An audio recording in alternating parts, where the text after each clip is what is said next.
नमस्कार, जय हिंद, जय भारत।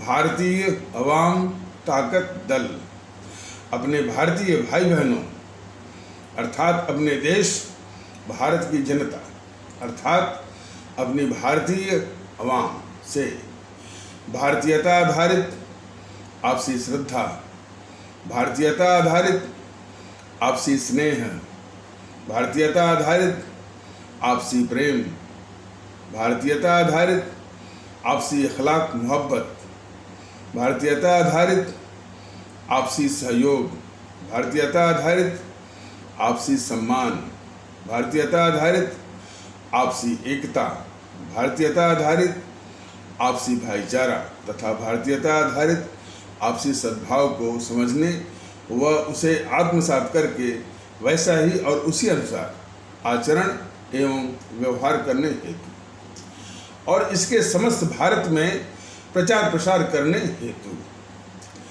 और प्रत्येक देशवासी को इसकी अहमियत और महत्व को समझाकर उसे अपनाते हुए वैसा ही और उसी अनुसार आचरण एवं व्यवहार करने हेतु और प्रत्येक देशवासी को अपना ही भारतीय भाई बहन मानकर, समझकर और अपनाकर उनके साथ वैसा ही और उसी अनुसार आचरण एवं व्यवहार करने हेतु सतत, सदैव और हमेशा अदब के साथ, आदर के साथ अर्ज करता है, विनती करता है। अब एक समाचार मिला है कि ये केजरीवाल महोदय जो दिल्ली की विधानसभा में कश्मीर फाइल्स पर एक प्रस्ताव पेश करवाए थे और समाचार ये मिला है कि केजरीवाल महोदय कह रहे हैं कि हिंदुओं पर कोई अत्याचार नहीं हुआ। वैसे तो वो जितना झूठ बोलते हैं और काफ़ी लोग जो है इस तरह से चुटकुले भी बनाते हैं, सटायर भी बनाते हैं कि वो बहुत झूठ बोलते हैं। ये ये इस तरह से दिखाना कि झूठ मैंने झूठ बोलने वाला जो है सो है ही। झूठ बोलना तो एक धोखा भी है, ऐसी बात नहीं है, धोखा भी है बहुत, और अपने आवाम के साथ, अपने देश के साथ बहुत बड़ा छल भी है। लेकिन बार बार उसको जो झूठ जो कहता है और झूठ के रूप में जो चुटकुले बनाए जाते हैं, उससे जो चुटकुले बनाए जाते हैं उसके या प्रहसन के लिए, उससे इस प्रयास को बहुत धक्का लगता है कि यह देश के लिए बहुत खतरनाक है। इसकी पहचान होनी चाहिए कि जब ये नारा इतना खतरनाक हमारे देश के खिलाफ लगा, वो भी सरेआम जेएनयू के प्रांगण से कि भारत तेरे टुकड़े होंगे, इंशाअल्लाह भारत की बर्बादी तक जंग जारी रहेगी। जरा समझिए इसको। इस तरह का सरेआम नारा इसी देश में लगता है कि भारत तेरे टुकड़े होंगे और भारत की बर्बादी तक जंग जारी रहेगी। उसका ही समर्थन करता है ये गद्दार केजरीवाल। तो पूरा देश इस केजरीवाल को गद्दार के रूप में जाने, लेकिन कुछ ऐसे भी तत्व हैं कि इसको गद्दार के रूप में न जाना जाए, इसकी साजिश करते हैं। इसलिए वो जो है बस झूठ बोलता है, बस इस तरह का जो है वो पेश करते रहते हैं। और वही मानसिकता, वही गैंग जो है कन्हैया कुमार को जो है इस देश का सबसे खतरनाक गद्दार के रूप में पेश नहीं करती है।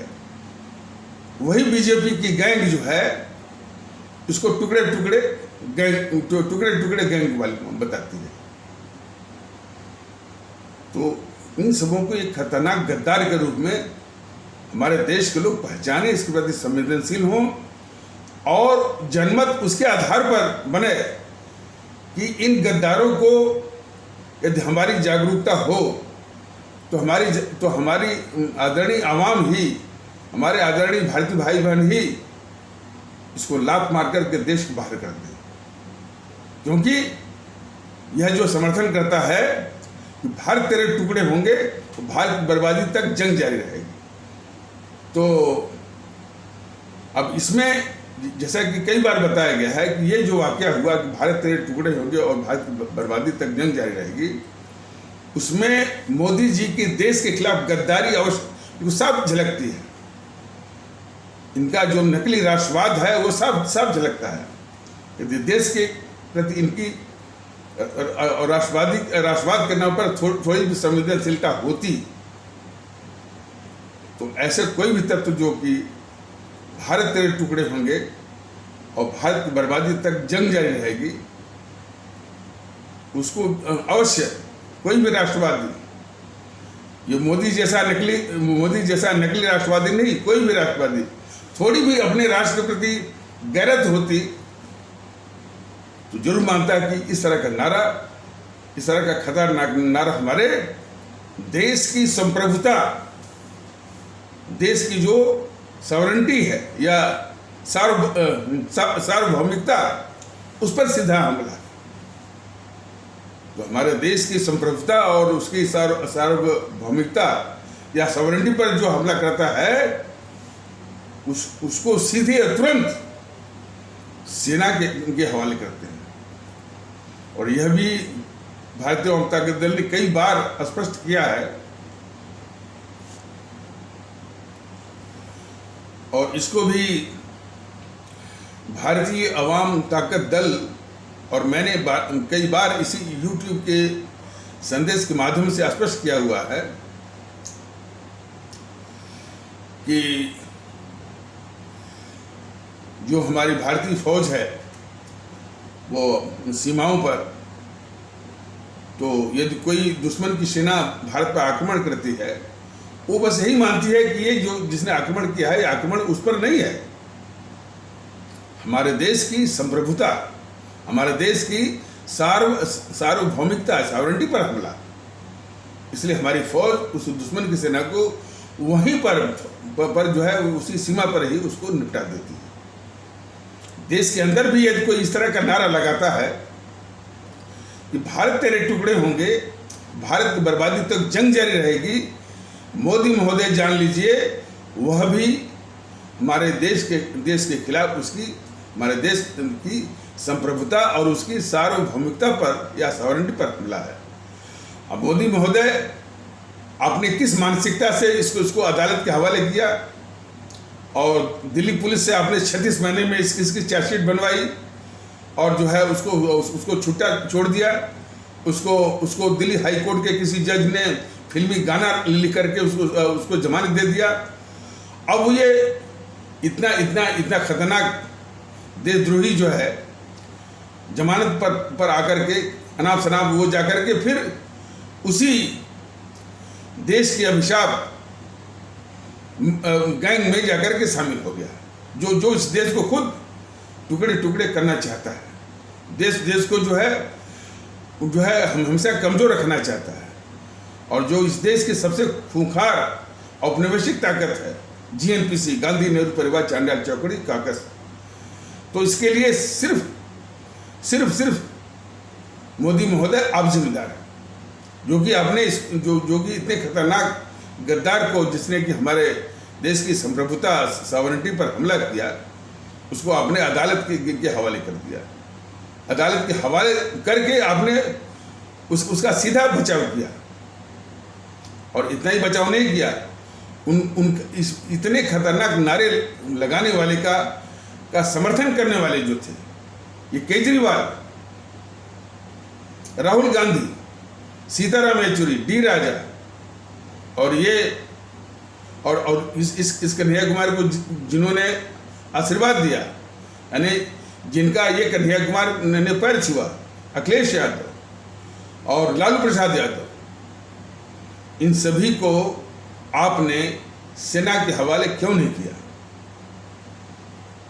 आपका राष्ट्र के प्रति जो राष्ट्रवाद है वो बिल्कुल नकली है।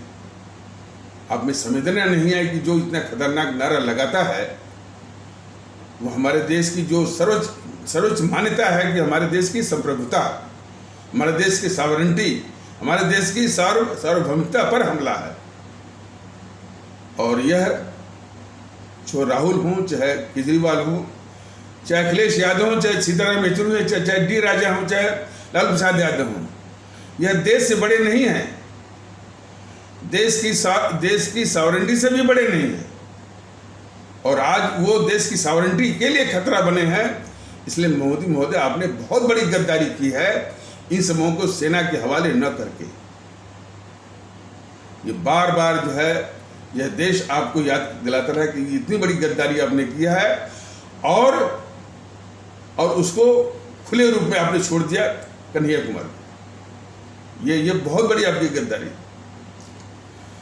जरा कल्पना करिए कि यदि ये सेना के हवाले हो गया होता केजरीवाल, तो आज ये नौबत आती कि वो विधानसभा का चुनाव लड़ता, फिर उसी विधानसभा में कश्मीर फाइल्स के संबंध में प्रस्ताव पास करवाता और ये कहता कि हिंदुओं पर कोई अत्याचार नहीं हुआ है, ऐसा कहता। इसके लिए सिर्फ मोदी जी आप जिम्मेदार हैं, और आपकी देश के खिलाफ गद्दारी जिम्मेदार है इस वजह। और कैसे मोदी महोदय आप ये भूल जाते हैं कि जो आपने इसको सेना के हवाले नहीं किया, देश में कई खतरनाक किस्म के देश के गद्दार हैं, देश के दुश्मन हैं, उनको इस मौके पर देश के खिलाफ गद्दारी करने का मौका मिल गया। ये देश के खतरनाक गद्दार कम्युनिस्ट वालों ने इस गद्दार कन्हैया कुमार को, जो देश की हमारी संवैधानिक प्रक्रिया है लोकसभा चुनाव, उसमें भाग लेने के लिए उस घोर गद्दार कन्हैया कुमार को टिकट दे दिया, हमारे देश की संवैधानिक प्रक्रिया लोकसभा के चुनाव में भाग लेने के लिए बेगूसराय, बिहार से। इसके लिए भी मोदी जी आप और आपकी गद्दारी जिम्मेदार है। और बात यहीं तक नहीं रुकती है मोदी महोदय, फिर उस घोर गद्दार कन्हैया कुमार के पक्ष में चुनाव प्रचार करने के लिए बॉलीवुड आता है। बॉलीवुड से वो गद्दार जावेद अख्तर आता है, उसकी बीवी गद्दार शबाना आजमी आती है, गद्दार स्वरा भास्कर आती है। इसके लिए भी मोदी महोदय आप और आपकी गद्दारी, देश के खिलाफ गद्दारी जिम्मेदार है। और यही नहीं, ये जो अपने को कहते हैं कि हम लोकतंत्र के चौथे स्तंभ है मीडिया, वो गद्दार किशोर अजवानी उसी घोर गद्दार कन्हैया कुमार से टॉक शो चलवाता है। और उसकी मानसिकता तो जरा देखिए, वो ये कहता है यदि किसी ने यह कह दिया कि भारत तेरे टुकड़े होंगे तो इसमें नाराज होने वाली बात कौन सी है। ये बोला था गद्दार, ये एंकर न्यूज़ 18 इंडिया का किशोर अजवानी, जरा सुनिए। वो कह रहा है कि यदि किसी ने ये सिर्फ कह दिया कि भारत तेरे टुकड़े होंगे, इसमें नाराज होने वाली बात कौन सी है। इसके लिए भी मोदी महोदय आप और आपकी गद्दारी, जो देश के खिलाफ आपने गद्दारी क्या किया, इतने घोर गद्दार कन्हैया कुमार को, जो कि हमारे देश के संप्रभुता पर हमला किया, उसको आपने सेना के हवाले नहीं किया। ये आपकी गद्दारी है अपने मुल्क के खिलाफ। तो उसी का दुष्परिणाम रहा कि गद्दार एंकर किशोर अडवाणी जैसे लोग ये कह रहे हैं, उसी घोर गद्दार कन्हैया कुमार से टॉक शो चलवाते हुए कह रहे हैं कि यदि किसी ने इतना ही कह दिया कि भारत के टुकड़े होंगे तो इसमें नाराज होने वाली बात कौन सी है। और बहुत दुख के साथ कहना पड़ता है कि उस गद्दार एंकर किशोर अजवानी को आईना दिखाने के लिए जिन शब्दों का, जिन वाक्यांशों का प्रयोग करना जो है शिष्टता के खिलाफ है, शिष्टाचार के खिलाफ है, भद्रता के और एक भद्र व्यवहार के खिलाफ है, वो मुझे करना पड़ा। इस गद्दार एंकर न्यूज़ 18 इंडिया का जो गद्दार एंकर वो किशोर आजवानी है, उसको आना दिखाने के लिए उसका सहारा लेना पड़ा, जिसको कि मैं हमेशा जो है अशिष्ट मानता हूँ और जिसका प्रयोग करना मेरे लिए बहुत बहुत ही माने मेरे लिए बिल्कुल अस्वीकार जैसा है, क्योंकि वो शिष्टता के खिलाफ है, शिष्टाचार के खिलाफ है, भद्रता के खिलाफ। लेकिन मेरी मजबूरी थी कि ऐसे गद्दारों को, ऐसे गद्दार एंकरों को आईना दिखाया जाए, कोई और विकल्प नहीं था। तो मैंने कम से कम 10 से ऊपर वीडियो में कहना पड़ा कि जैसा कि मैंने अभी बताया है कि उन अशिष्ट अभद्र वाक्यांशों का, शब्दों का, अल्फाजों का हमको प्रयोग करना पड़ा जो हमारे विचारों के सर्वथा प्रतिकूल हैं।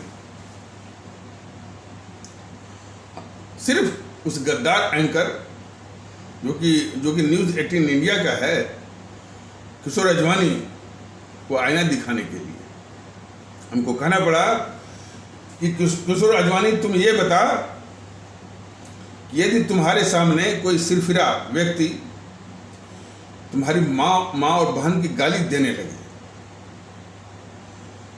और वो गाली देने वाला तुम्हारी माँ और बहन के साथ वैसा कुछ भी नहीं कर रहा है जो कि गाली दे रहा है, जो कि गाली में कह रहा है,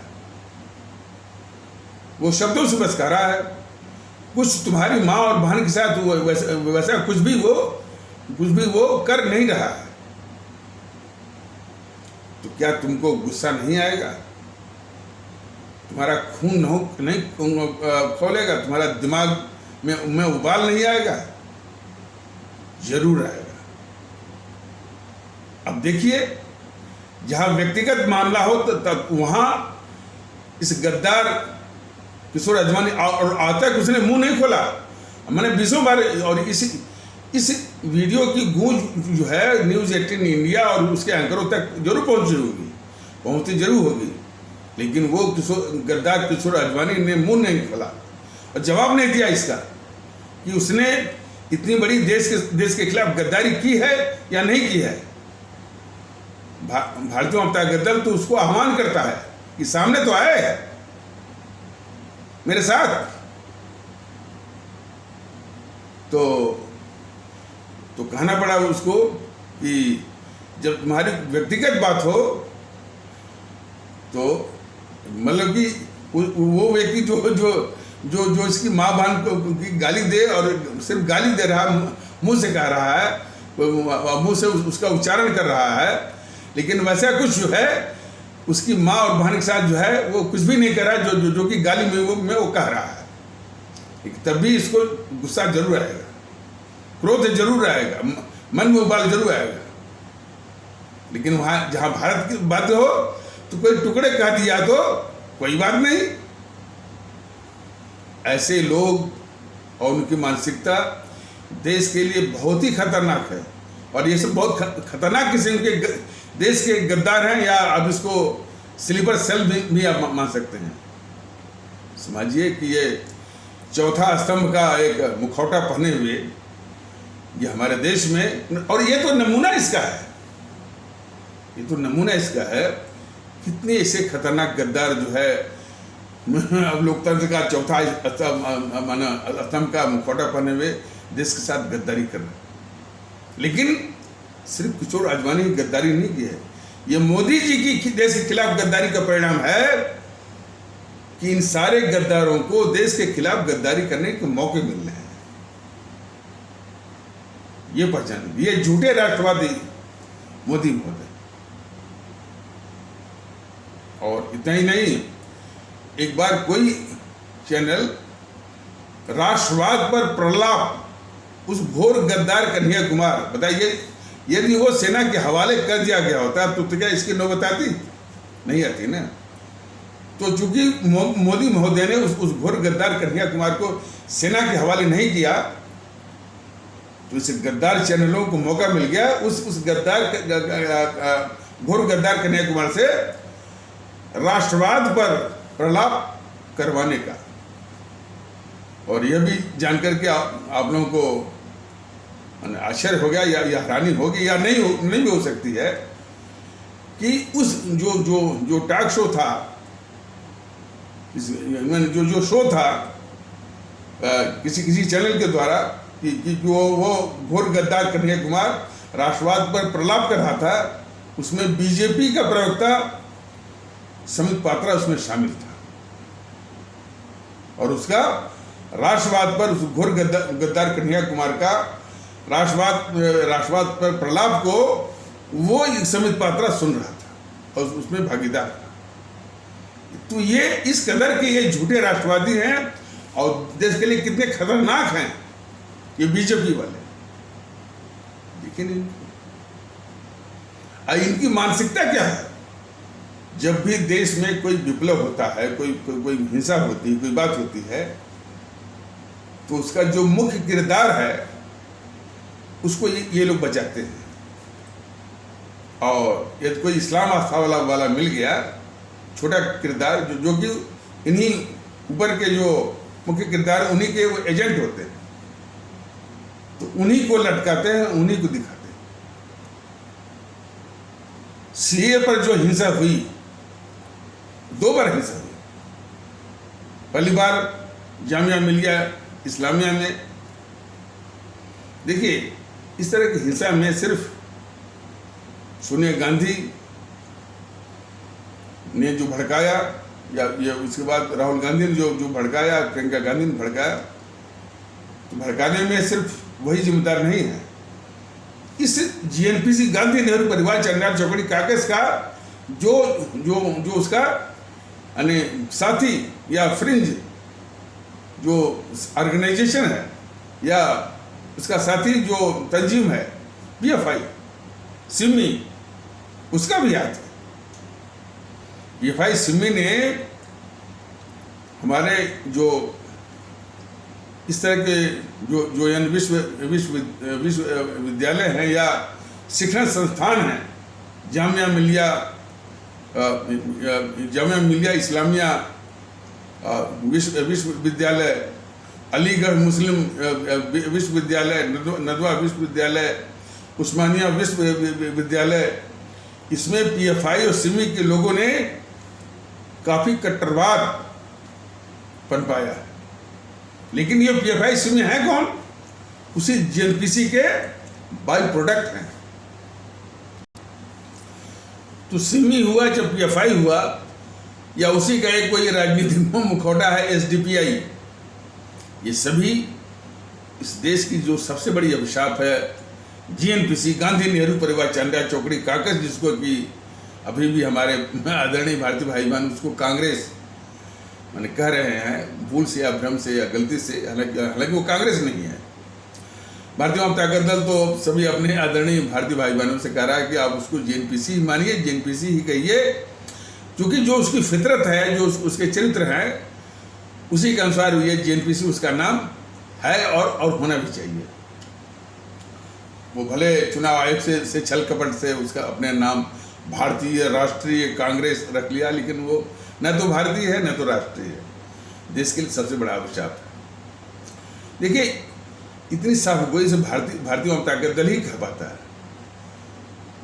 और हम इस बात का दावा नहीं करते कि हम देश से मोहब्बत करने वालों में सबसे आगे हैं, लेकिन इतना जरूर हम वो बताना चाहेंगे कि हमसे भी बेहतर लोग इस देश में हैं, ऐसी बात नहीं है। लेकिन ये देश के प्रति मोहब्बत का जज्बा है तो आपको भी ये जीएनपीसी उसी रूप में दिखेगी जो कि भारतीय जनता दल कह रहा है। बस इतना सही है। और यदि आपको जीएनपीसी और जीएनपीसी के कारनामे आपको माने खतरनाक नहीं दिखते हैं, तो भारतीय जनता दल को पक्का विश्वास है कि आपका जो देशभक्ति है वो नकली है, दिखावा है। यदि आपकी नज़रों में ये जीएनपीसी मैंने इस देश के लिए खतरनाक न दिखे, वामपंथी खतरनाक न दिखे, और आप कहते हैं कि आप देशभक्त हैं, तो निश्चित है कि यानी बहुत संदेह है इसमें, वो दिखा हुआ है। खैर, तो हमसे भी बेहतर, भारतीय जनता दल से भी बेहतर हमारे कई भारतीय भाई बहन हैं, लेकिन वो आ नहीं पा रहे हैं, कुछ कारण होगा। तो ऐसे लोगों को ही सामने लाने के लिए ये भारतीय जनता दल एक भारतीयता का माहौल और देशभक्ति का माहौल लाना चाहता है कि जितने इस कदर हैं वो सामने आए। और विशेष करके हमारे जो बीजेपी के समर्थक, हमारे जो भारतीय भाई बहन हैं, उनमें देश के प्रति एक स्वाभाविक जज्बा है, लेकिन दुख बस यही बात का है कि ये नकली जो राष्ट्रवादी हैं सब बीजेपी वाले, उनके मोह माया जाल में फंसे हुए हैं। उनसे बस यही विनती है, यही प्रार्थना है कि ये नकली हैं और देश को और हमारे देशवासियों को, हमारे आदरणीय भारतीय भाई बहनों को हमेशा संकट में डालने वालों में से। और देश ने देख लिया होगा कि जब भी हमारे भारतीय भाई बहनों पर संकट आया, आंतरिक सुरक्षा की बात है, तो हमेशा ये बीजेपी ने इन देश के दुश्मनों के हवाले किया है। अब थोड़ा सा विषय भटक सकता है, लेकिन संदर्भ मैं दे रहा हूँ। ये बंगाल की हिंसा पर क्या नाटक हो रहा है? क्या ये हिंसा कोई नई बात है? क्या ये हिंसा कोई नई बात है? बराबर जो है वो जो देश की जो खतरनाक दुश्मन है, देश की जो गद्दार जो है ममता बनर्जी, उसके गुंडे जो है, बराबर हमारे पश्चिम बंगाल में रहने वाले भारतीय भाई बहनों पर अत्याचार करते ही करते हैं। लेकिन मोदी जी की गद्दारी तो आप देखिए, इस गद्दार ममता बनर्जी को पालने वाले जो है मोदी जी। तमाम यूट्यूब पर जो है बीजेपी की सिपह सालार दिखा रहे हैं कि क्या उस पर धारा 356 लग सकती है या नहीं लग सकती है। इसकी क्या जरूरत है बहस की भाई? धारा 356 लगाइए, उसको बाहर करिए और हमारे पश्चिम बंगाल में रहने वाले भारतीय भाई बहनों को इस खतरनाक गद्दार ममता बनर्जी से निजात दिलवाइए। ये कर्तव्य है बीजेपी का और मोदी महोदय का। यह नाटक करने से क्या मतलब भाई? लेकिन बीजेपी हमेशा नाटक करती है, राष्ट्रवाद का नाटक करती है। ये घोर जो है देश विरोधी है। यदि इसमें थोड़ा भी देश के प्रति प्रेम होता, वो कब से जो है वो हिंसा कर रही है। और इसके सिपह सालार बीजेपी के यूट्यूब पर क्या धारा 356 लग सकती है। मोदी जी बड़े होशियार हैं, धारा 356 से भी अधिक ये उपाय कर रहे हैं। एक डीके दुबे है, ये घोर चमचा है। वो तमाम झूठी कहानियां जो है वो रचता रहता है।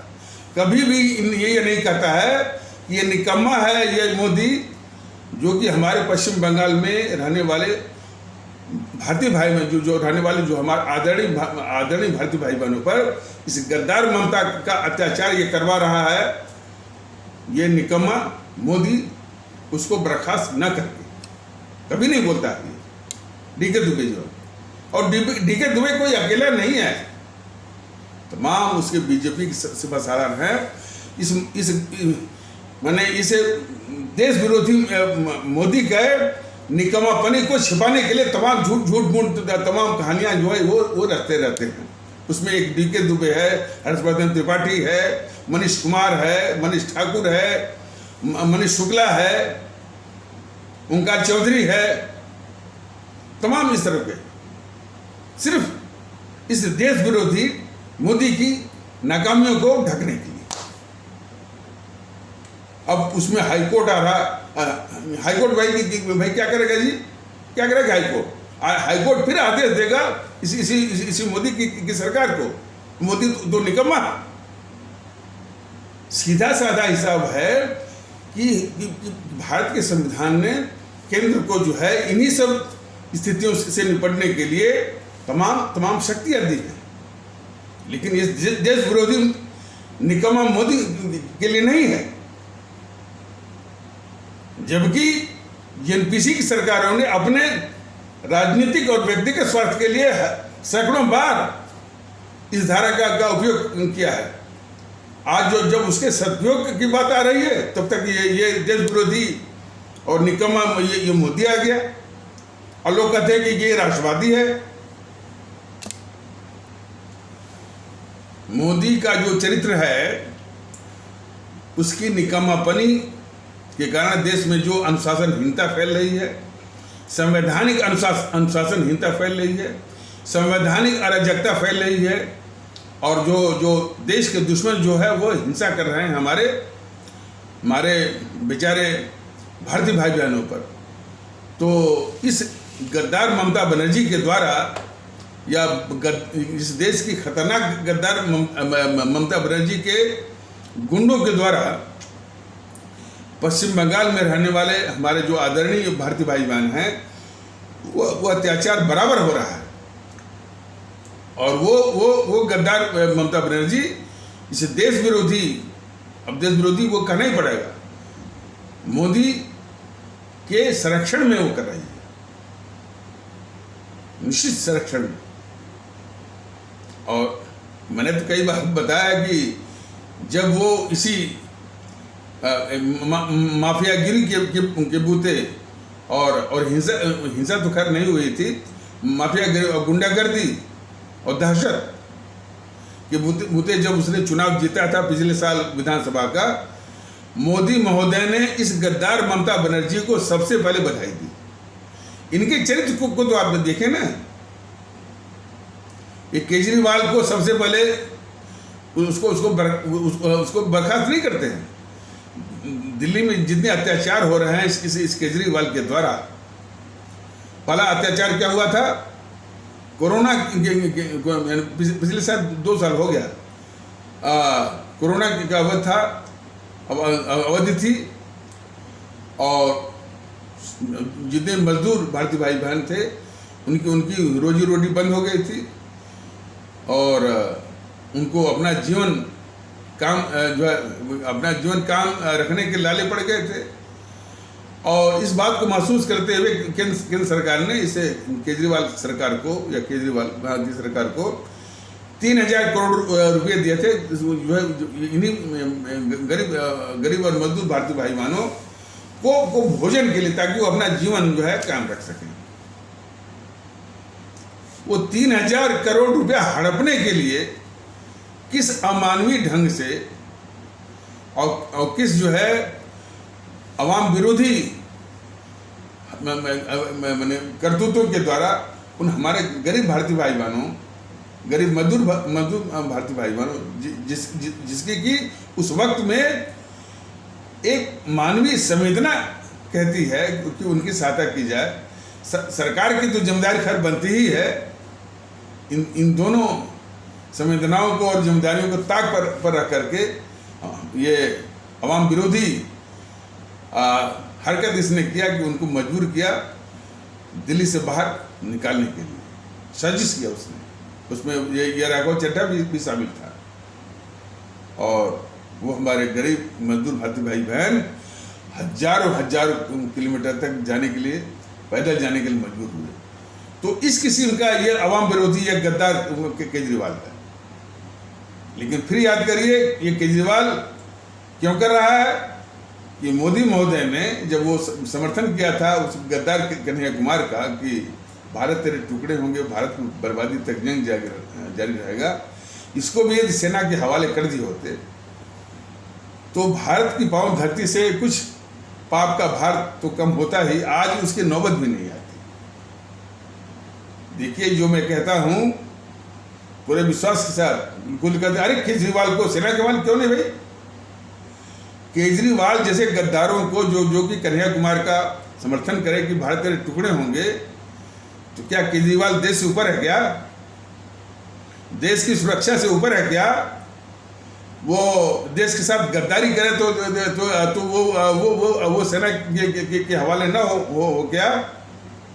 बिल्कुल होना चाहिए, तभी तो देश के गद्दारों को सबक मिलेगा।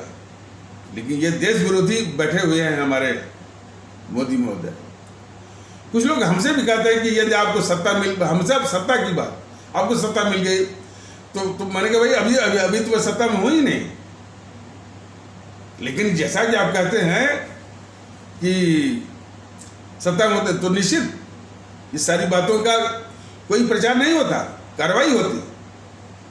देश के खिलाफ जितने भी गद्दार हैं, सिर्फ कन्हैया कुमार ही नहीं है, सिर्फ कन्हैया कुमार ही नहीं है, ये केजरीवाल है, राहुल गांधी है, और जो है सीताराम येचुरी, डी राजा, सबको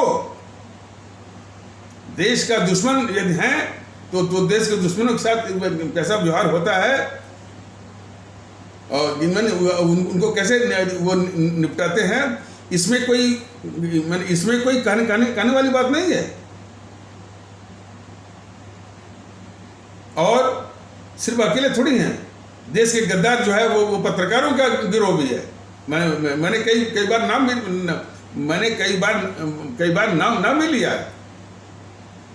मीडिया का गिरोह है, बौद्धिक वर्ग का गिरोह है, सबके साथ और सबको उसी तरीके से पंग करके पस्त करके उनको नस्म नाबूद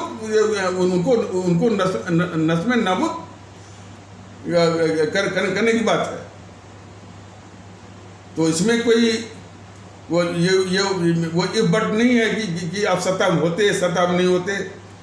यह अवाम यह जो है देशभक्ति का तकाजा है, लेकिन मोदी महोदय को इन सबको पालना है ताकि इन्हीं का बार बार वर्णन करके, इन्हीं को बार बार दिखा करके इनको वोट और सत्ता हासिल करनी है। तो ये सत्ता के भूखे हैं, तो सत्ता की भूख में सारे देश के दुश्मनों को पालना है। देश के साथ कितनी बड़ी गद्दारी इनकी है, जरा समझ लीजिए। वो देश के दुश्मन जिनको अपने मुल्क की हिफाजत के लिए, अपने मुल्क की सुरक्षा के लिए जिनको नस्म नाबूद करना है, इनको ये पाल के रखे हैं ताकि इन्हीं को दिखाव का करके इनको वोट मिले, इनको सत्ता मिले और सत्ता पर बैठना। तो इतने खतरनाक ये भारत विरोधी हैं ये बीजेपी वाले। तो ये गद्दार केजरीवाल कह रहा है कि हिंदुओं के साथ कोई जुल्म नहीं हुआ। बताइए, ऐसा कहने के पीछे बस उसका एक ही मकसद था। केजरीवाल हो चाहे अखिलेश यादव हो, ये लोग ये सोचते हैं कि यदि हम आतंकवादियों के पक्ष में कुछ बोलेंगे तो हमारे इस्लाम आस्था वाले भारतीय भाई बहनों का वोट मिलेगा। अक्सर ये होता है, आतंकवादियों के साथ हमदर्दी दिखाएंगे, यानी उनका एक भ्रम है कि आतंकवादियों के साथ हम हमदर्दी दिखाएंगे और हिंदू सनातन के खिलाफ बोलेंगे तो हमारे इस्लाम आस्था वाले भारतीय भाई बहनों का वोट मिलेगा। ये बहुत ही भ्रम में है, बल्कि एक अपरोक्ष रूप से हमारे इस्लाम आस्था वाले भारतीय भाई बहनों के तबके के साथ मैंने एक जो कलंक जो थोपने का जो इनकी मंशा है वो जो है अंत दर्शाता है। मैंने कई बार कहा है कि कुछ हमारे इस्लाम आस्था वाले भारतीय भाई बहनों के तबके में कुछ जो है कट्टरवादी, असामाजिक, हिंसक तत्व हैं। इस तथ्य से, इस हकीकत से इनकार नहीं किया जा सकता। वही तत्व जो है आतंकवादियों के हमदर्द होते हैं और कभी कभी उनका संरक्षण भी करते हैं, बचाव भी करते हैं और उनके पैरोकार भी होते हैं। लेकिन इसके साथ साथ जब ये बात कही जाती है, भारतीय जनता के दल ने बार बार कहा कि ये जो तत्व हैं इस किस्म के जो कि हमारे इस्लाम आस्था वाले भारतीय भाई बहनों के तबके में पाए जाते हैं, वो इन्हीं देश विरोधी जो ताकतें राजनीतिक जो दलों के बेस में हैं, जेएनपीसी है, समाजवादी पार्टी है, टीएमसी है, आरजेडी है, इन्हीं के एजेंट हैं। यदि इतना तथ्य जो है हमारे आदरणीय भारतीय भाई बहन, खास करके हिंदू सनातन आस्था वाले भारतीय भाई बहनों के तबके के लोग यदि ये समझ लें कि हमारे पूरे के पूरे इस्लाम आस्था वाले भारतीय भाई बहन नहीं, बल्कि वो कुछ चुनिंदा जो है वो जो तत्व हैं असामाजिक और कट्टरवादी या हिंसक कह लीजिए, वो इन्हीं देश विरोधी माने जो देश विरोधी ताकतों जो कि राजनीतिक दलों के बेस में है, जो कि आपके जेएनपीसी, टीएमसी, आरजेडी, समाजवादी पार्टी के एजेंट, वो इनको पालते हैं। तो यदि ये तथ्य है, और बाकी हमारा जो इस्लाम आता वाले भारतीय भाई बहन, इसके विषय में तो मैंने कई बार कहा, भारतीय जनता दल ने भी कई बार कहा, और मोदी जी ने भी कहा कि हमारे इस्लाम आस्था वाले भारतीय भाई बहनों की मुल्क परस्ती या देशभक्ति पर पूरे देश को नाज है, ये सभी लोग जान लें।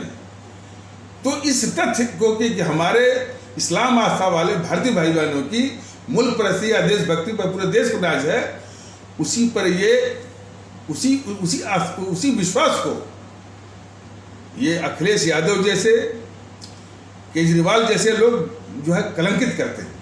वो ये सोचते हैं कि हम यदि आतंकवादियों का साथ देंगे तो हमारे इस्लाम आस्था वाले भारतीय भाई बहन जो है केजरीवाल को वोट देंगे। अखिलेश यादव सोचते हैं कि यदि हम आतंकवादियों के साथ देंगे और पाकिस्तान के प्रति हमदर्दी दिखाएंगे तो हमारे इस्लाम आस्था वाले वो जो है हमारे इस्लाम आस्था वाले भारतीय भाई बहन वो अखिलेश यादव को वोट देंगे। तो ऐसे लोग जो है, जो कि ये हकीकत है कि हमारे इस्लाम आस्था वाले भारतीय भाई बहन कुछ अपवादों को छोड़कर, इन अपवादों को बार बार ये बताया गया है, उनकी देशभक्ति मुल्क परस्ती पर पूरे देश को नाज है, इस हकीकत पर ये इसको कलंकित करते हैं। तो ये सब बहुत ही खतरनाक किस्म के है। इनका एक पल भी इस देश में रहना इस देश के लिए खतरा नहीं। लेकिन प्रदेश तो देखिए, जब चुनाव हो रहा था तो ये योगी महोदय भुना रहे थे कि ये क्या जिन्ना है, फलाने हैं, ठिकाने हैं, और वो चचा जान, भाई जान, 80-20 तमाम कर रहे थे। जब इनका शपथ ग्रहण समारोह हुआ, जो कल हुआ था, इन्होंने उसी पाकिस्तान परस्त आतंकवादियों के हमदर्द और जो है तालिबानों के समर्थक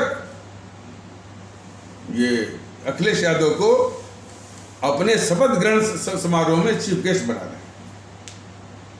समझ जाइए, वो सब उनका एक चुनावी वो था, विरोध था। बाकी भारतीय जनता दल तो बराबर होता है कि ये सब बहुत खतरनाक तत्व है इस देश के खिलाफ। तो उनको ये बीजेपी वाले या योगी महोदय उनको चीफ गेस्ट बना रहे। और योगी महोदय ये न भूलें कि जिस मुख्तार अंसारी को इन्होंने बंद कर दिया, उसको और बुलडोजर चलवाया, और तमाम झूठा, ये बुलडोजर वाले बाबा, अरे कैसा इनका जो है वो बुलडोजर। इसकी हकीकत हमारे सभी भारतीय भाई बहन जो खास करके उत्तर प्रदेश के जिन्होंने भ्रम में इनको वोट दे करके जो सत्ता में लाए और इनको मुख्यमंत्री बनाया, वो अच्छी तरह से समझ लें कि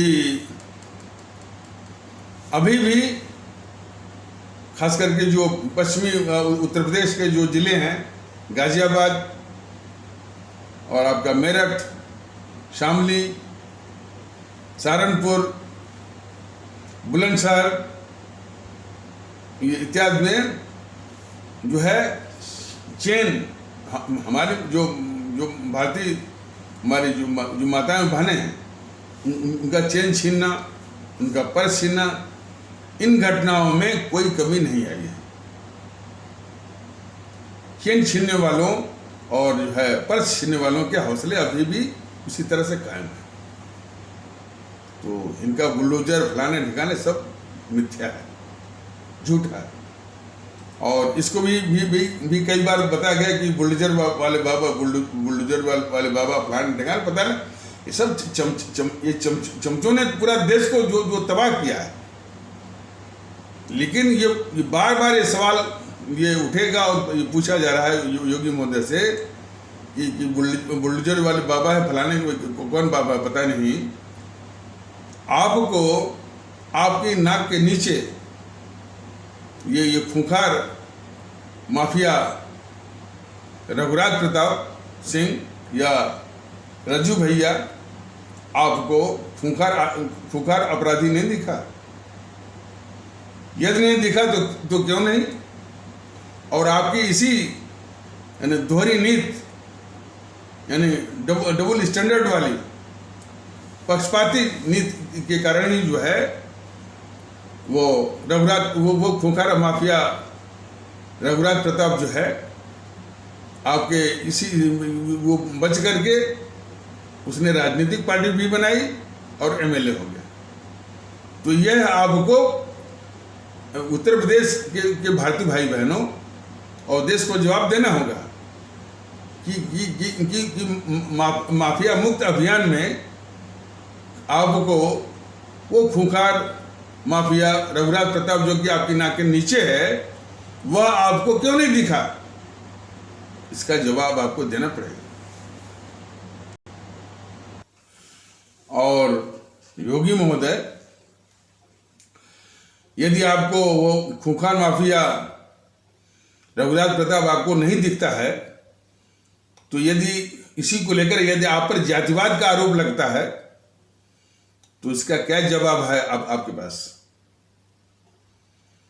तो माफिया मुक्त जैसे इतने महत्वपूर्ण प्रयास और अभियान को ये कलंकित कर रहा है आपका पक्षपात और जातिवाद, इसको समझ लीजिए। और इसलिए उस उद्देश्य को ये पता है कि अखिलेश का जो है गुंडा राज, अखिलेश का जो माफिया राज, उसको देख करके हमारे प्रदेश की जनता बड़ी भयभीत थी। तो आपको जितवाने में अखिलेश का बहुत हाथ है। यदि उसके गुंडा राज को, माफिया राज को से जनता भयभीत न होती तो शायद आपको ना वो मिलता भी नहीं। कुछ लोग कहते हैं, हम उस पर हम ज़्यादा वो तवज्जो नहीं देते। कुछ लोग कहते हैं कि भारतीय आवाम ताकत दल की प्रेरणा जो प्रेरणा हमारे खासकर इस्लाम आस्था वाले भारतीय भाई बहन और हमारे उपेक्षित भारतीय भाई बहन जो है, जो मैंने इनसे अखिलेश यादव से जो किनारा कर लिया तो उससे वो कमजोर हो गए और बीजेपी वाले जीत गए। अब ये बातें कहाँ तक सत्य है कहाँ तक सत्य नहीं, इस पर मैं जोर नहीं देता हूँ, लेकिन ये मैंने निवेदन तो सबसे किया था, खास करके हमारे इस्लाम आस्था वाले भारतीय भाई बहनों से भी किया था कि इन जो समाजवादी पार्टी है इस मुल्क के लिए, इस प्रदेश के लिए बहुत ही खतरनाक है। उसके इसलिए अखिलेश यादव जैसे यानी अवाम विरोधी और प्रदेश विरोधी और इस संगठन या अखिलेश यादव के मुंह माया जाल से तुरंत बाहर आ जाइए। तभी जो है जो छली कपटी राष्ट्रवादी ये सब जो है बीजेपी वाले हैं, इनको नष्ट करने में, इनका विनाश करने में, इनको नष्ट नाबूद करने में आसानी होगी। तो हो सकता है कि हमारे इस्लाम आस्था वाले भारतीय भाई बहन और हमारे उपेक्षित भारतीय भाई बहन काफ़ी मैंने इस विनती को सुने होंगे और अखिलेश यादव को कमज़ोर किए होंगे। इसमें भी सच्चाई हो सकती है, लेकिन ज़्यादा तवज्जो भारतीय जनता दल नहीं दे रहा है। लेकिन यदि अखिलेश यादव का वो माफिया राज, वो गुंडा राज हमारे देश की जनता ने नहीं देखा होता तो उनसे भयभीत नहीं होता, तो इस योगी महोदय की जीत भी न होती। इसलिए योगी महोदय आपको जितवाने में वो अखिलेश यादव का गुंडा राज ही काम आया और अखिलेश यादव ही काम आया। तो इसीलिए तो आप उसको जो है चीफ गेस्ट के रूप में आमंत्रित करते हैं अपने शपथ ग्रहण समारोह में। लेकिन देश के परिप्रेक्ष्य में अखिलेश यादव जो है इस मुल्क के अभिशाप हैं। जिन चीज़ों को आगे बढ़ाते हैं वह इस मुल्क के अभिशाप हैं। इसीलिए तो अभी भी हमारे इस्लाम आस्था वाले भारतीय भाई बहन और हमारे यादव कहे जाने वाले आदरणीय भारतीय भाई बहन वो तुरंत यह अखिलेश के मुंह माय जाल से बाहर हो, तब ये पस्त होंगे। और वही इस्लाम आस्था वाले भारतीय भाई बहन और वही हमारे यादव कहे जाने वाले आदरणीय भारतीय भाई बहन इस आरजेडी के भी मोह माया जाल से बाहर हों। देखिए, खास करके हमारे जो यादव कहे जाने वाले भारतीय भाई बहनों के विषय में भारतीय जनता दल और मैं ये बताना चाहता हूँ कि आप प्रतिभा के धनी हैं और आप जो है अखिलेश यादव और आरजेडी के मोहताज नहीं हैं।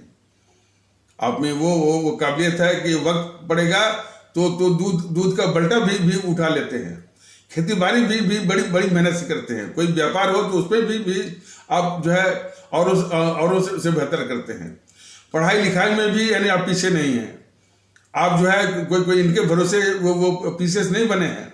आप जो है आईएएस में भी आते हैं, आईपीएस में भी आते हैं और कई क्षेत्रों में मैं जो है कई क्षेत्रों में इस देश की प्रगति में आपका योगदान है, आपका बहुत काम। लेकिन जब से ये समाजवादी पार्टी आई है, आपकी जो समाज में जो प्रतिष्ठा रही है औरों के द्वारा औरों की नज़रों में और भी क्वालिटी है हमारे यादव कहे जाने वाले आदरणीय भारतीय भाई बहनों में कि अपने वचन के बहुत पक्के होते हैं।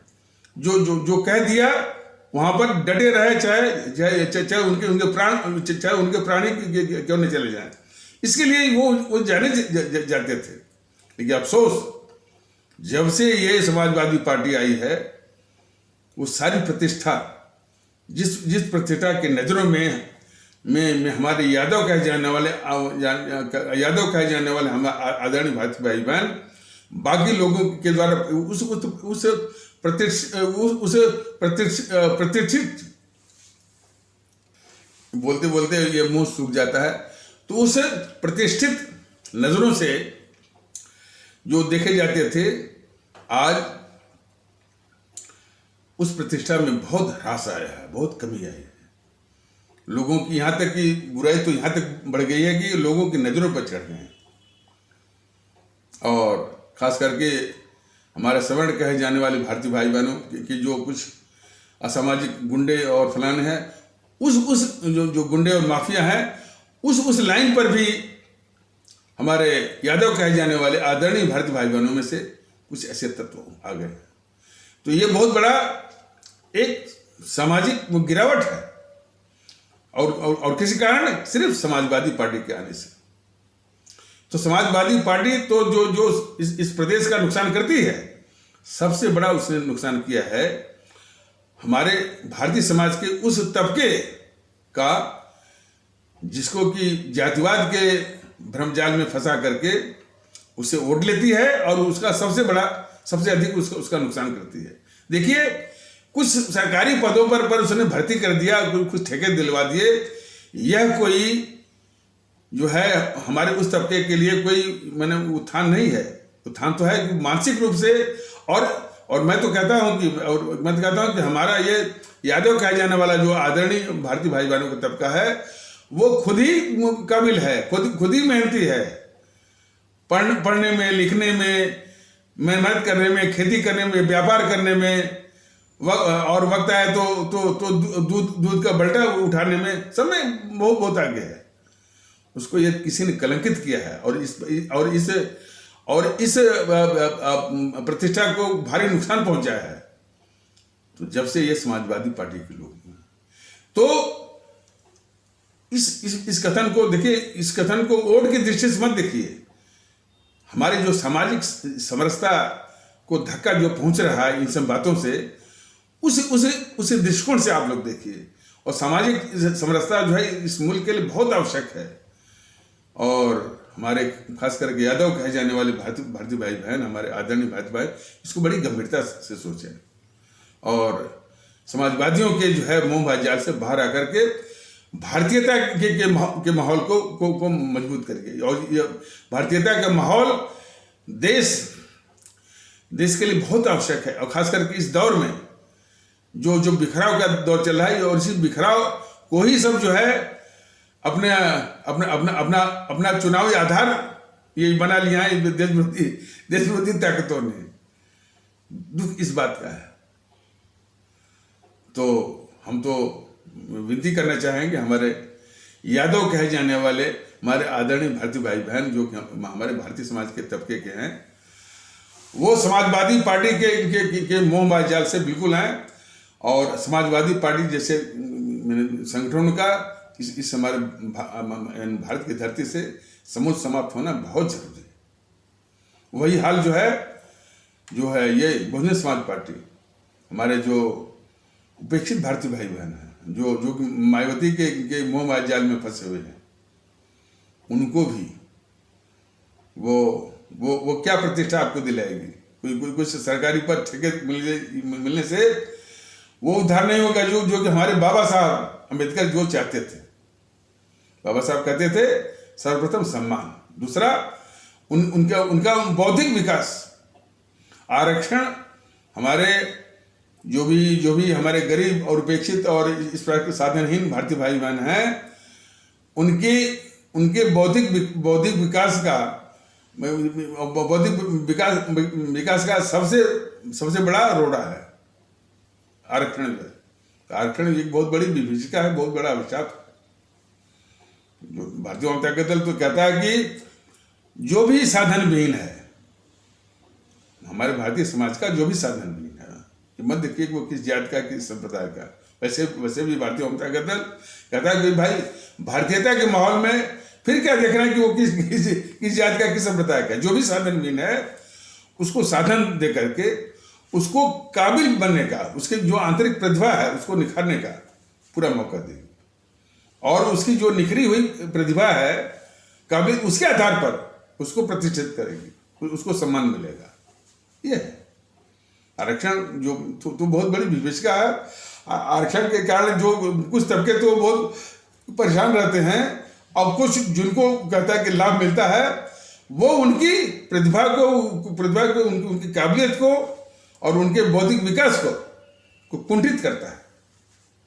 ये सबसे बड़ा नुकसान है कि उनको 20% पर रोक देगा, 25% पर रोक देगा, जबकि उनकी काबिलियत 100% की है, उससे भी अधिक है। अरे बाबा साहब आरक्षण के माध्यम से बाबा साहब नहीं बने थे। उन्होंने पूरा अध्ययन किया था, मेहनत किया था, परिश्रम किया था। तो वही आवश्यकता हमारे सभी साधनहीन चाहे हमारे उपेक्षित भारतीय भाई बहनों में हो या कहीं और भी। तो इसमें भारतीय जनता दल का बहुत सावधानी से विचार है।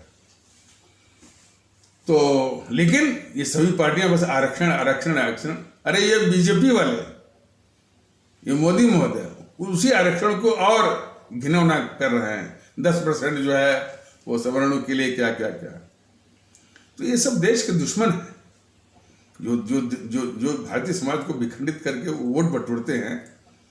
और सबसे बड़ा बीजेपी वालों का तो धोखा है कि हमारे हिंदू सनातन आस्था वाले भारतीय भाई बहनों में एक मिथ्या फैलाया है कि वो हिंदुत्व की रक्षा करने वाले हैं। ये बीजेपी वाले और खासकर आरएसएस, बताइए, हिंदू राष्ट्र भाई, हिंदू राष्ट्र न कभी ये था और न कभी ये हो सकता है। अब तो ये हमारा ये संवैधानिक राष्ट्र है, भारत के संविधान पर चलने वाला। तो जो हिंदू राष्ट्र की बात करते हैं, लोगों को भुलवाते हैं, उनके लिए स्पष्ट संदेश है, और हमारे सभी आदरणीय भारतीय भाई बहनों के लिए भी संदेश है कि यह न तो हिंदू राष्ट्र है और कभी भी यह हिंदू राष्ट्र बन भी नहीं सकता। और दूसरी बात है, हमारे मुल्क की भलाई इस देश को संवैधानिक भारत राष्ट्र के बनने और रहने में ही है। ये सभी लोग जान लें। तो हमारा ये मुल्क जो एक संवैधानिक राष्ट्र है, जिसमें विभिन्न पंथों के अनुयायी, हिंदू सनातन के भी, इस्लाम पंथ के भी और ईसाई पंथ के भी, सिख पंथ, सभी लोग अपने अपने पंथों का अनुसरण करते हुए साथ में कैसे रहें, यही बता रहा है भारतीय जनता दल कि अपने पंथ को अपने व्यक्तिगत आस्था मानते हुए उसको व्यक्तिगत रूप से घर के अंदर निभाइए। जो हमारा सामूहिक जीवन है वो शुद्धता भारतीय है, शुद्धता राष्ट्रीय। इसमें किसी भी पंथ की कोई भूमिका है ही नहीं। इसलिए सामूहिक जीवन में जो ये करवाते हैं कि हम हिंदू हैं, गर्व से कहो हिंदू हैं फलाने, ये इसको पूर्णतः जो है समाप्त करना होगा। और भारतीय जनता दल को जब भी मौका आएगा बिल्कुल समाप्त करेगा। सामूहिक जीवन में पंथ की कोई भूमिका नहीं होगी,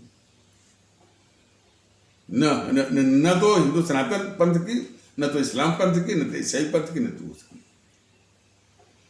और इसीलिए जो ये धर्म परिवर्तन या पंथ परिवर्तन की शिकायतें रहती हैं, कभी कभी लव जिहाद का नाम लोग लेते हैं, क्रिश्चियन मिशनरी जो जो जो जो जो उत्पाद कर रही हैं, सब कुछ जो है समाप्त किया जाएगा।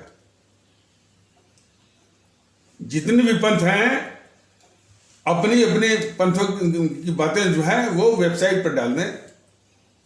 उस वेबसाइट को हर एक जो हमारा भारतीय भाई बहन उसको देख सकता है, और जो भी पंथ अपनाना चाहे वो अपना ले। लेकिन पंथ परिवर्तन, जबरन, प्रलोभन, लालच जो कि क्रिश्चियन मिशनरी कर रही हैं, इसको हरगिज जो है वो बंद करना होगा। और लोग तो कहते हैं कि क्रिश्चियन मिशनरी जो है पंजाब में, ये पंजाब में हमारे पंथ परिवर्तन की बात माने काफी वो खतरनाक स्तर पर पहुंच रही है। लेकिन ये भी जान लें कि जहां जहां ये जीएनपीसी की सरकारें रही हैं, ये क्रिश्चियन मिशनरी के साथ मिलकर के पंथ परिवर्तन का इन समूह ने तांडव चलवाया है। जीएनपीसी है, जीएनपीसी का जो अवतार है ये केजरीवाल, देखिए अब ये भी करवाएगा। दिल्ली में भी तमाम इस तरह से वो वाक्य चल रहे हैं। जब भी ये केंद्र में रहते हैं तब तो क्रिश्चियन मिशनरी का पंथ परिवर्तन का तो तांडव ही चलता है। तो ये सब जीएनपीसी वाले देश के, और जीएनपीसी वास्तव में यह देश की सबसे खूंखार औपनिवेशिक ताकत है, वो इस देश की है ही नहीं। तो बात चल रही थी कि ये गद्दार केजरीवाल कह रहा है कि हिंदुओं पर कोई अत्याचार नहीं हुआ। यह देश ने देखा है कि वो आतंकवादी किस कदर हमारे कश्मीरी पंडित कहे जाने वाले भारतीय भाई बहनों की निर्मम हत्या किए थे करीब 30 के आसपास, और इसके बाद अपमानजनक ढंग से मस्जिदों के लाउड स्पीकरों से चिल्ला कर कह रहे थे कि यदि ये आतंकित करने के बाद यदि ये इंडियंस अपनी सलामती चाहते हैं तो अपनी जायदाद, अपनी बीवियों और अपने बेटियों को छोड़ करके कश्मीर के बाहर निकल जाएं। क्या इस गद्दार केजरीवाल को दिखता नहीं है? इस गद्दार जीएनपीसी को दिखता नहीं है कि अत्याचार हुआ? तो ये गद्दार केजरीवाल कोई दिखता नहीं है। लेकिन भारतीय भाई बहनों, इस गद्दार को वोट कौन कर रहा है? दिल्ली में कौन लोग जो है कि उसको जितवा करके राष्ट्रीय कलंक जो है वो थोप रहे हैं इस देश पर। इस बात की खोज करनी होगी। और इस गद्दार संगठन को वोट मिलना राष्ट्रीय कलंक है, इसकी खोज करनी है। अभी जो भारी मतों से जो जीता है, कौन लोग हैं कि इतने बड़े खतरनाक गद्दार संगठन को हमारे पंजाब में भारतीय भाई बहन हैं भ्रमित होकर के जो है वो राष्ट्रीय कलंक थोप रहे हैं वो देश के ऊपर। ये विचारणीय प्रश्न है। ये तो गद्दार तो कर है, इसमें कोई शक नहीं। वो कुछ भी कहता है, कुछ भी बोलता है, उसकी बातों पर जरा भी ध्यान नहीं देना है। जो कहता है कि यानी वो हिंदुओं पर कोई जुल्म नहीं हुआ, ये तो वैसे ही है कि हमारे 6000 सिख आस्था वाले भारतीय भाई बहनों का कत्लेआम किया गया। देश में दुखड़े की कमी नहीं है। जरा सोचिए ना, हमारे देश में, इसी देश में, आजाद भारत में 6000 सिख आस्था वाले भारतीय भाई बहनों का सरेआम कत्ल हुआ।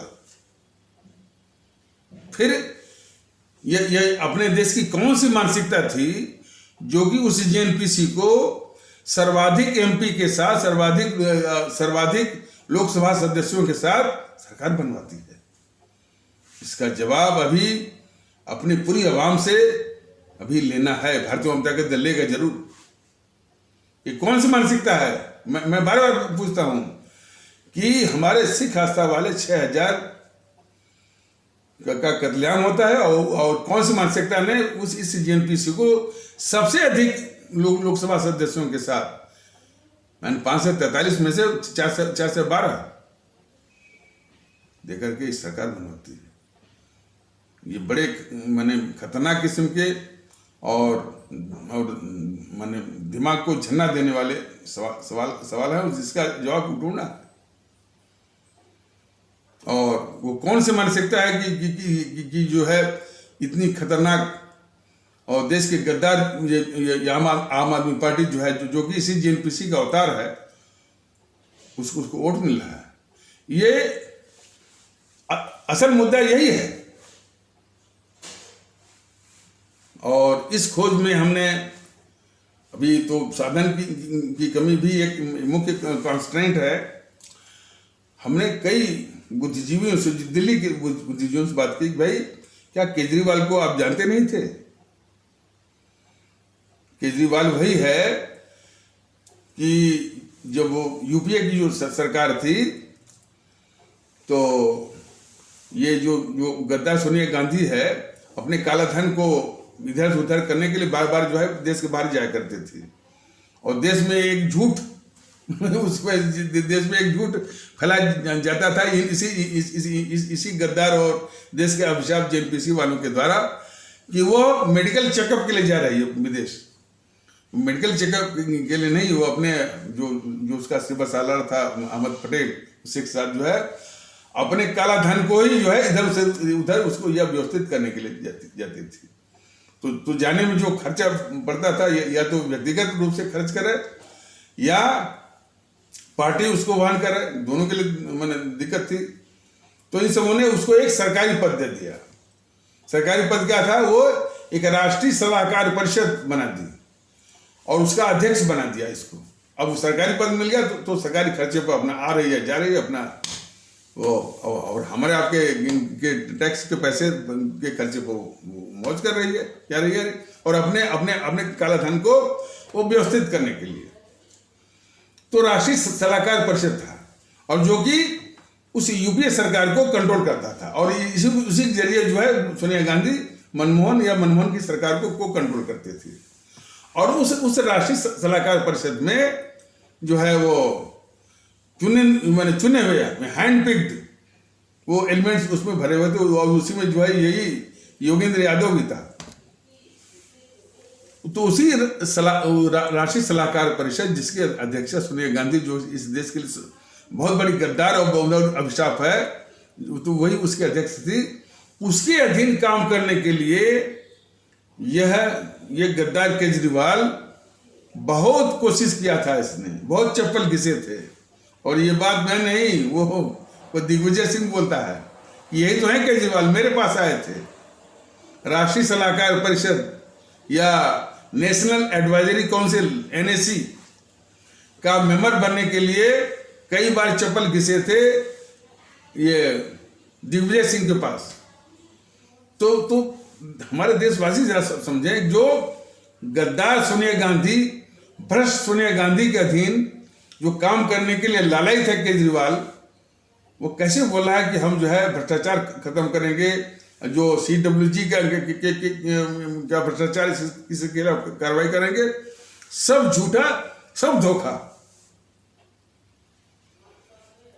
तो जब मैंने कहा कि ये दिल्ली में काफी लोग IAS लोग हैं, IPS लोग हैं, उनका अड्डा है, उनको दिखा नहीं। तो एक झूठा सरकार साहब जो है मुफ्त बिजली मुफ्त पानी जो है जो कि झुपड़ी वाले है, माने गरीबों पर आरोप। हमने कहा महोदय इस तथ्य को देखिए कि ग्रेटर कैलाश जिसमें लोगों की 10-10, 20-20, 50-50, 100-100 करोड़ की कोठियां हैं, इतने धनाढ्य लोग हैं, वहां पर ये जीता है ये केजरीवाल, वहां पर इन लोगों ने वोट दिया है। तो ये मत कहिए कि झुग्गी मुफ्त बिजली मुफ्त पानी के चक्कर में जो है झुग्गी झोपड़ी से वोट मिलता है। ये तो मैंने एक मानसिक अपराध करते हैं और उसका ठेकरा कि जो है किसी और पर जो है थोपने की एक झूठा तर्क वो करते हैं। तो ये इस सवाल का जवाब और इसका कारण तो ढूंढना ही पड़ेगा कि इतने गद्दार केजरीवाल को बताइए कितना गलत संदेश जाता है दुनिया को कि ये देश के खिलाफ गद्दारी भी करता है और इसको वोट भी मिलता है। एनपीसी इस देश के साथ गद्दारी भी करती है, उसको वोट मिलता है। तो ये गंभीर सवाल है। ऐसे लोगों को कौन वोट करता है, इनके कौन समर्थक हैं, जो कि एक राष्ट्रीय कलंक और राष्ट्रीय एक अपराध जो हो रहा है अपने देश के ऊपर, ये मुख्य समस्या है। तो खैर भारतीयता के माहौल को लाना पड़ेगा, हर हालत में लाना पड़ेगा। अब आप लोग देख रहे हैं। तो इन्हीं आवश्यक शब्दों के साथ इस आवश्यक पर चर्चा को यहीं पर विराम दिया जाता है। तब तक के लिए नमस्कार, जय हिंद, जय भारत।